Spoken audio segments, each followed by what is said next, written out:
கர்த்தருக்கே ஸ்தோத்திரம் உண்டாவதாக. May all glory be to God's soul name today. 2025 November மாதம் 9ஆம் தேதி ஞாயிற்றுக்கிழமை. Today is 9th, the Good Sunday morning, the month of November, the year 2025. இயேசு கிறிஸ்துவின் நாமத்தினால் In the name of our Jesus Christ, சோர்வுற்ற பகுதிகளை கட்டி எழுப்புவீராக. we build our situations or lives or places where we are tired. இயேசுவின் In the நாமத்தினால். name of our Jesus Christ. Amen, amen, amen. Amen, amen, amen.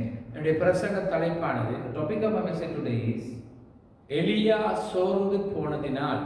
due to Elijah was tired in his life. சோர்வுக்கு இடம் கொடுப்பது நல்லதல்ல, பலன் குறுகியது. It is not to give place into fatigue. We will become tired. முதலாவது குறிப்பு, சோர்ந்து போனவன் வாழ்வையும் வாழவும் விரும்ப மாட்டான். As my first point, a fatigue person will not have a liking for life and will not have desire. 2 ராஜா 19:4.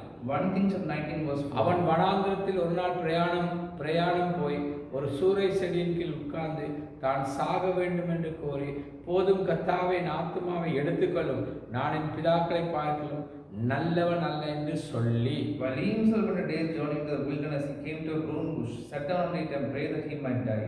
இரண்டாவது குறிப்பு, As my second point, சோர்ந்து போனவன் தேவனுடைய சித்தத்துக்காக செயல்படவும் விரும்ப மாட்டான். a fatigue person will not like to function according to God's will. 1 ராஜா 19:6.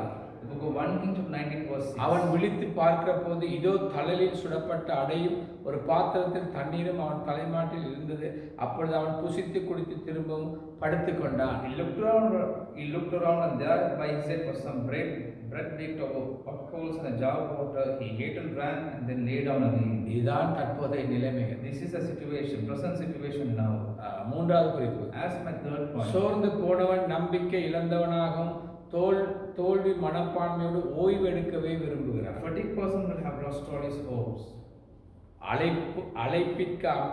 அழைப்புக்காமே அல்ல, ஓய்வாகவும் சாட்டு போக்காகவும் இந்த நாட்கள் மாறிவிட்டது. He will not live according to his call, but he will find excuses to his call always without doing any work.